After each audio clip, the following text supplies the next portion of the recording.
as a result between truth and falsehood, justice and injustice, good and evil, right and wrong within every human being.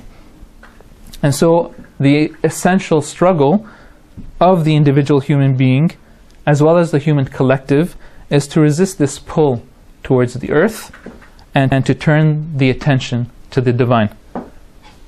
And we find that in one of his most profound speeches, and this is given to the students of the Islamic seminary of the Hawza, where he says that one heart cannot contain two loves.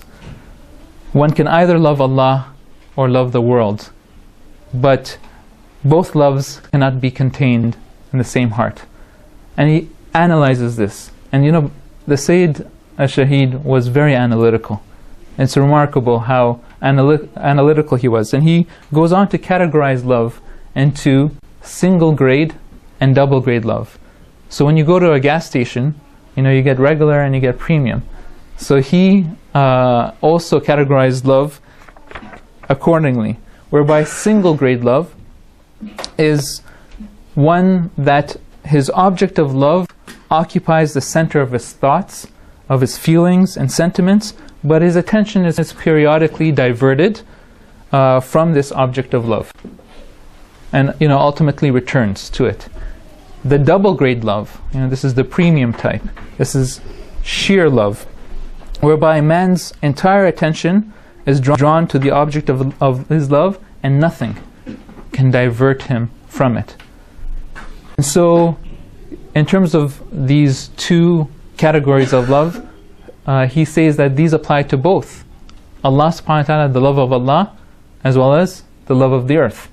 In terms of the single grade love of Allah, he says that this is, you know, this appears in the hearts of the pious believers, and their sentiments and their feelings and their thoughts are centered on Allah subhanahu wa ta'ala.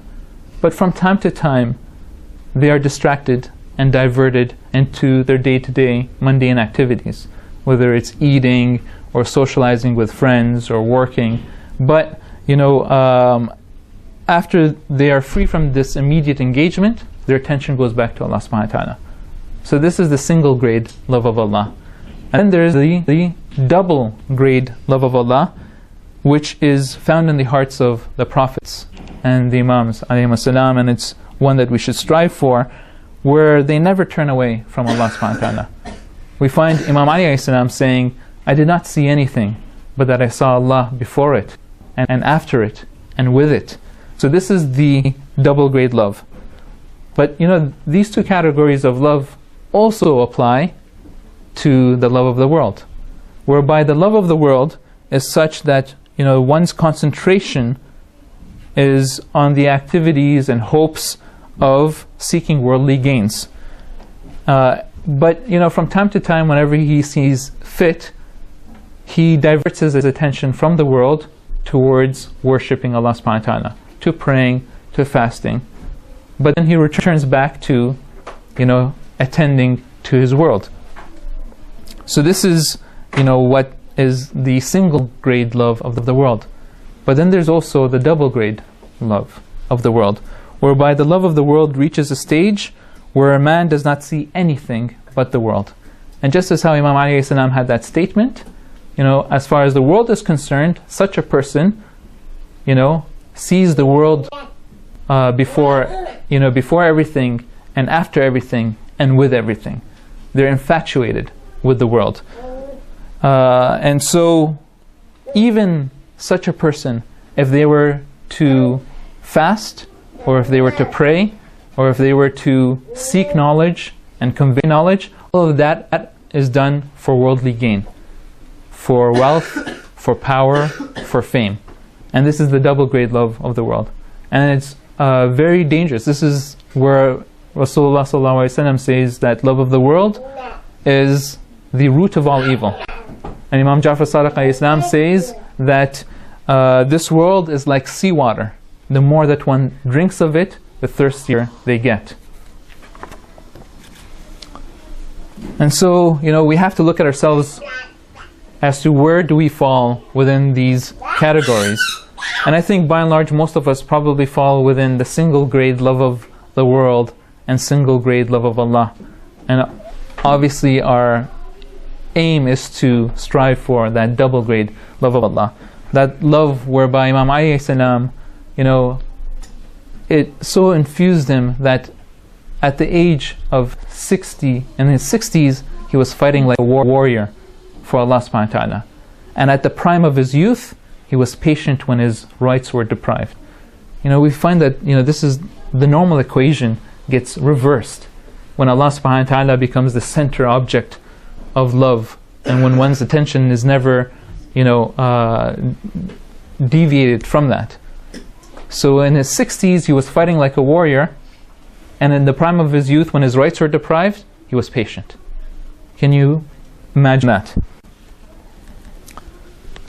So we have thus far spoken primarily on the Sayyid al-Shaheed's thoughts as far as man as prototype, to an extent on the individual level. But one of the most prominent features of all of his works was that he never stopped at the level of discussion of the individual, which he referred to as one-dimensional thinking. He always extrapolated, he always extended his discussion to the level of society. And inshallah I'm going to turn my attention a little bit to that, because just as we refer to the love of Allah and Allah being the ideal, societies too can be defined in terms of their tendencies both towards the material and to the divine. So it's not just individuals, but societies also can be defined in those terms. And the lack of the social level of thinking, if we were to focus only at the level of individual and not attend to the level of society, then what we find is that the Muslim society becomes susceptible to colonization, both political, economic, intellectual, cultural. And so Sayyid al-Shaheed saw and realized that this threat, where it wasn't sufficient to address the maladies of the individual, the society too had to be part of the discourse. And so he exerted tremendous effort towards inoculating the Muslim society by injecting it with the spiritual, the intellectual, and the practical basis for conducting itself according to the perfect ideal. Islam, as the perfect way of life and as a cure to all maladies, applies not only to the individual level but also to the social level. And so what he did was he went about a program of setting up alternative systems for that underpinned by Islamic principles for the management of socio-political, economic arenas. So when we he has an elaborate discussion on the ideals of human beings, the ideals of societies, and he divides these ideals into three categories. The first category is what he refers to as the ideals that perpetuate the mundane, that perpetuate the worldly. And so here you find that people either impose upon themselves, or it's externally imposed by a tyrant, certain deities. So either people impose upon themselves this ideal of carnal desires, of worldly gain, or we find on the other hand also tyrants wish to perpetuate the status quo and impose an ideal. So the Quran says, for instance, أَرَأَيْتَ مَنِ اتَّخَذَ إِلَهُهُ هَوَى. Have you seen one who takes a deity being his lusts? A person who worships the carnal desires. So this is one kind of mundane ideal. And then there is also in another, other verses where the Quran refers to the statement of the Pharaoh, Ana Rabbukum al-A'la, I am your Lord, the Most High. So this is one level of ideals. The carnal desires, or individuals who become ideals and become like deified idols of for ourselves. Then there's a second category of ideals that has some positive aspects, but they're also relative and they are limited in terms of their human aspirations. So, things like life, liberty, and the pursuit of happiness, freedom. These are ideals, and there are positive aspects to them. But Sayyid al-Shaheed also critiques these ideals, because what happens when you achieve them? What next? If you've achieved freedom, what next? And so, he espouses the third ideal, a third ideal which is the absolute ideal.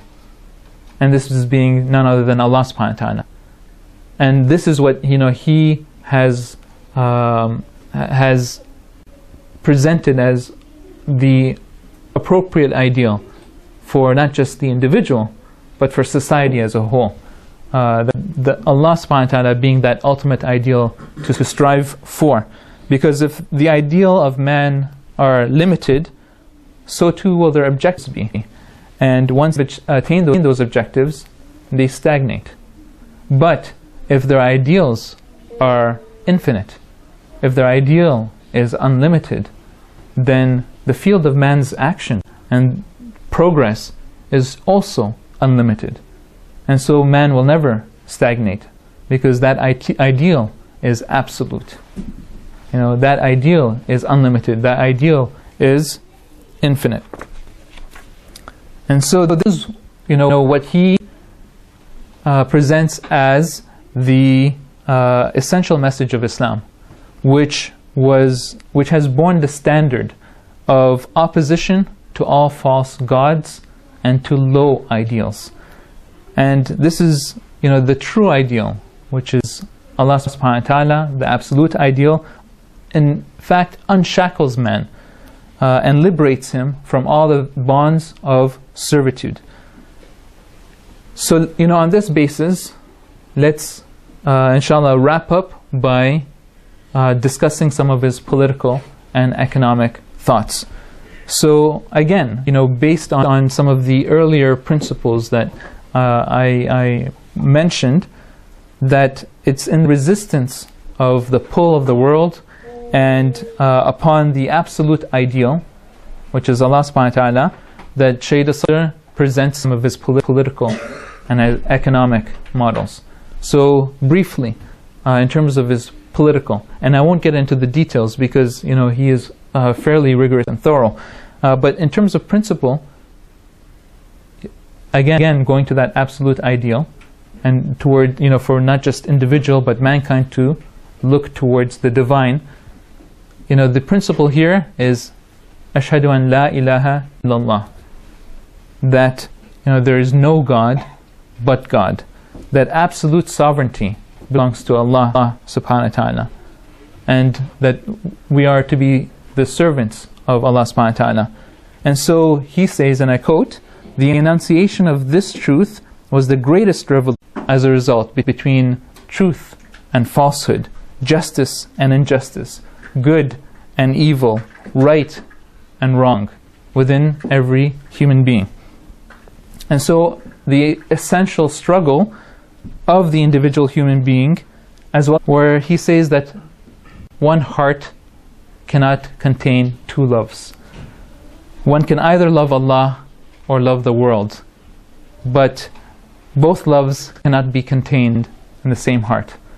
And he analyzes this, and the Sayyid categorized love accordingly, whereby single grade love is one that his object of love occupies the center of his thoughts, of his feelings and sentiments, but his attention is periodically diverted from this, as well as the human collective, is to resist this pull towards the earth and to turn the attention to the divine.